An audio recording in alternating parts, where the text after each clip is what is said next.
Buenas tardes, amigas y amigos de Brújula Internacional. Siempre a esta hora el recorrido por los escenarios internacionales con el choque de las imágenes y la fuerza de las palabras. En toda la prensa de América Latina hoy hace referencia a la visita de von Leyen, que es la presidenta del Consejo de Europa a América Latina, y a economías tan importantes como la de Brasil y Argentina y México, dentro del criterio que también la democracia es fundamental para un pleno desarrollo y el compromiso de la Unión Europea de llegar a acuerdos con el Mercosur, con la Comunidad Andina de Naciones, y ahora que en un mes se reúne la CELAC en Europa, en Bruselas, sería la oportunidad para echar adelante proyectos, sobre todo de inversión, como lo ha prometido von Leyen. Recordemos que la Unión Europea tiene una especie de ejecutivo de poder presidencial, como que es primer ministro en otros países, que es von Leyen, a la cual representa a los 27 países de la Unión Europea y por lo tanto está también en relación directa con la Comisión Europea, que son un representante por cada Estado, además del Parlamento Europeo, 750 miembros, elegidos directamente por todos los europeos y elaboran lo que se llama el derecho comunitario europeo, que es fundamental. Por cierto, la Unión Europea sigue siendo un paradigma para la integración latinoamericana, lo mismo que la africana y la árabe. La Liga Árabe sigue ese modelo y la Unión Africana también. Pero este recorrido que hace von Leyen es importante para nuestro continente porque se prepara ahora la reunión en Bruselas. Además, Mercosur está adelantando también un acuerdo de libre comercio con la Unión Europea.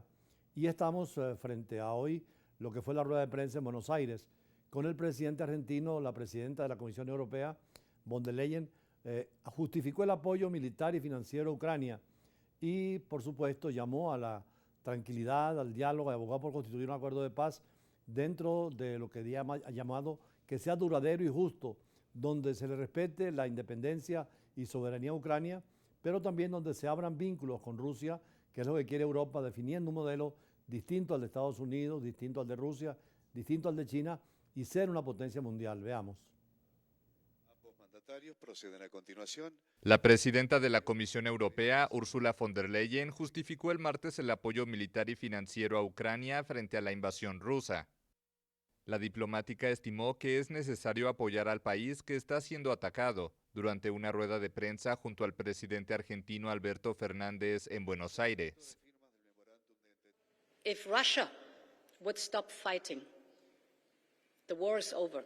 Si Rusia para de pelear, la guerra se termina. Si Ucrania deja de luchar, deja de defenderse, desaparece. Esto demuestra que Ucrania tiene un derecho y debe ser apoyada para defender su propio derecho a tener soberanía e integridad territorial. Defend its own right to have sovereignty and territorial integrity.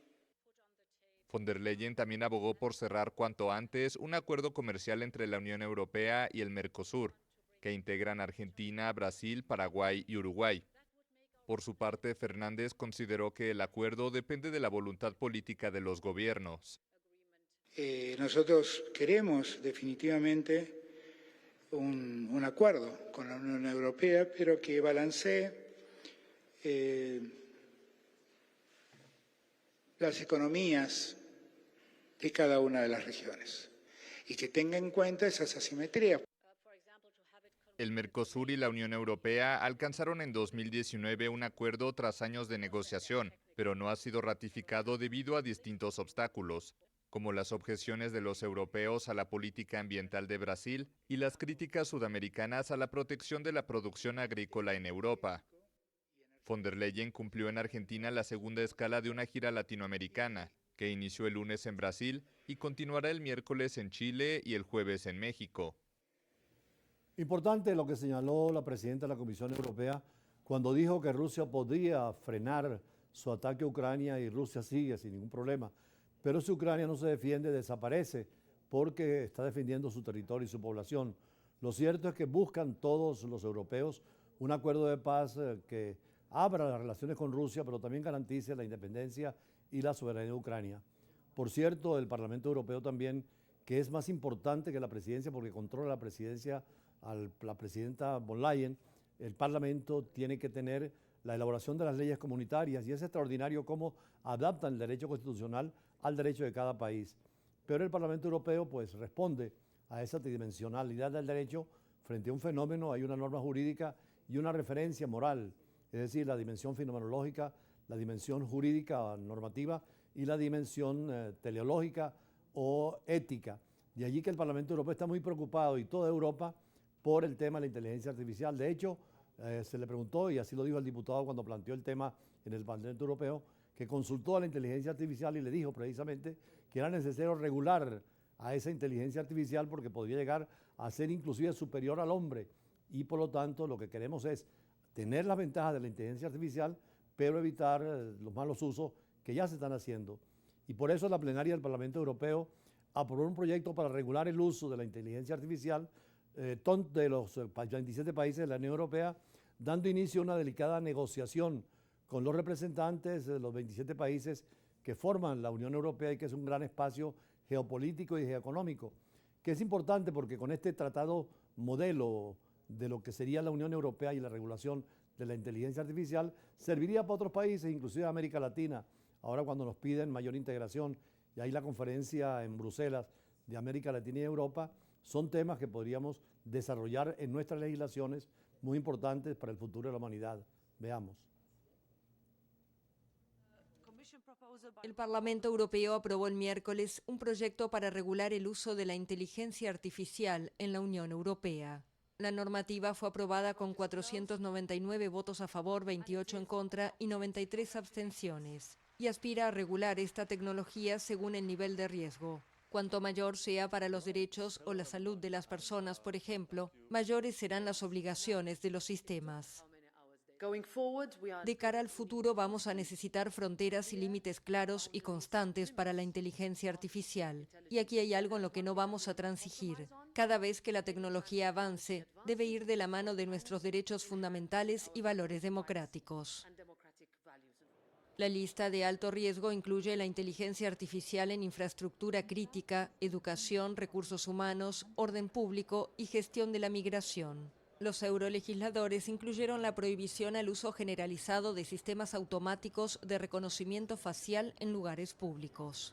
La Unión Europea podrá autorizar el uso de esos dispositivos en apoyo al combate a la criminalidad, pero los detalles específicos aún deberán ser negociados con los países del bloque.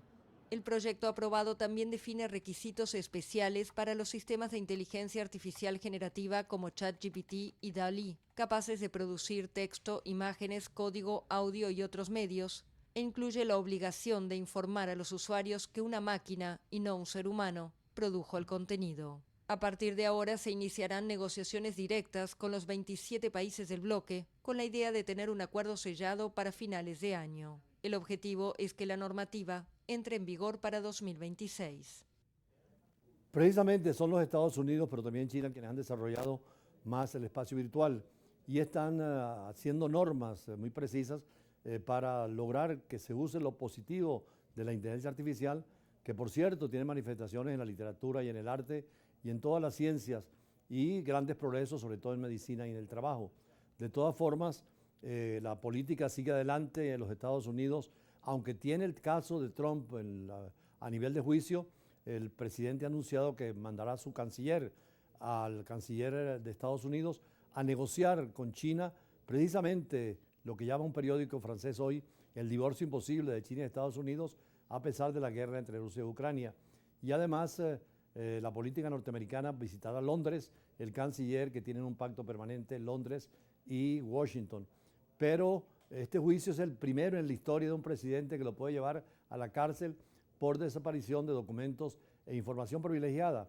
Por eso hoy, antes de ir al corte, nos permitimos, como siempre en el editorial, referirnos al caso de Donald Trump, quien es posible candidato presidencial, pero ahora pesa también una sentencia que puede ser el corte de su vida política e incluso la prisión. Con esto vamos al corte posteriormente.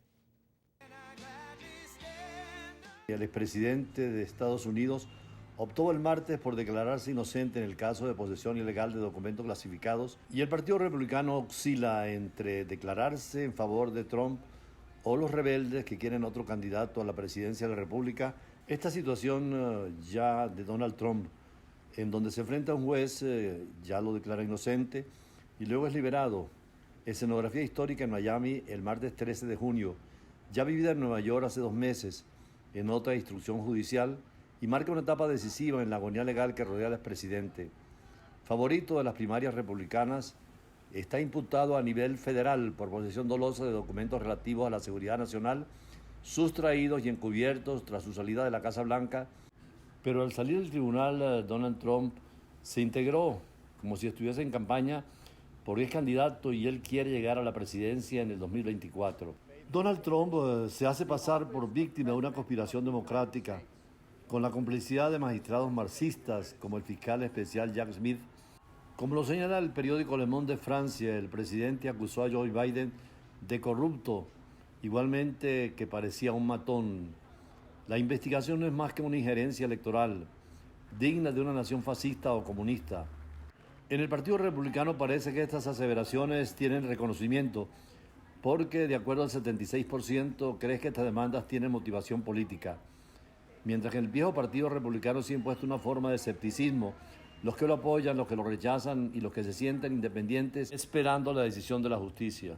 Ayer, 13 de junio, fue acusado formalmente dentro de la clasificación de documentos encontrados en su residencia en Mar del Lago, encabezada por un magistrado independiente y un tribunal federal. Fue un magistrado independiente el que planteó el reto de la instrucción, no en un ajuste de cuentas de carácter político, sino la protección de los secretos de Estado y la seguridad nacional. El otro expediente del que es responsable no es menos grave, ya que se trata del intento de golpe de Estado durante el periodo de transición a fines del 2020, que culminó con el asalto el 6 de enero al Capitolio Federal. Indudablemente nos declaramos inocentes. Esto lo hizo a través de su abogado Donald Trump. El señor Todd Blanche anunció que rechazaba todos los cargos en su contra durante su histórica comparecencia ante un tribunal federal de Miami, Florida. Durante el juicio, Donald Trump no pronunció palabra, pero sí lo hizo en un discurso frente a sus seguidores, donde afirmó que con sus 76 años seguía siendo el candidato a las elecciones presidenciales del 2024. Después de su comparecencia, el expresidente Trump hizo una reunión en un restaurante cubano donde lanzó ataques fortísimos al gobierno demócrata y reafirmó su voluntad de ser presidente para enrumbar a los Estados Unidos con la gloria y la grandeza que siempre han tenido y que los demócratas ahora tratan de destruir. En los Estados Unidos hay una ley especial que exige que los presidentes envíen todos sus correos electrónicos, cartas y otros documentos de trabajo a los archivos nacionales y prohíbe resguardar secretos de Estado en lugares no autorizados e inseguros. Sin embargo, Donald Trump, cuando salió de la Casa Blanca en enero de 2021, se llevó numerosos documentos y archivos que los reubicó en lugares de fácil acceso, incluido un salón de baile o un baño, y se movieron varias veces. En enero del 2022, después de varios recordatorios, el expresidente accedió a devolver cajas que contenían cerca de 200 documentos clasificados, pero se reservó algunos documentos secretos. Pero el FBI realizó una búsqueda espectacular y el 8 de agosto del 2022 confiscaron alrededor de unas 30 cajas que contenían 11.000 documentos que consideran de seguridad nacional. Es la primera vez que un expresidente estadounidense es acusado a nivel federal, pero la política de Estados Unidos sigue al margen de la campaña electoral.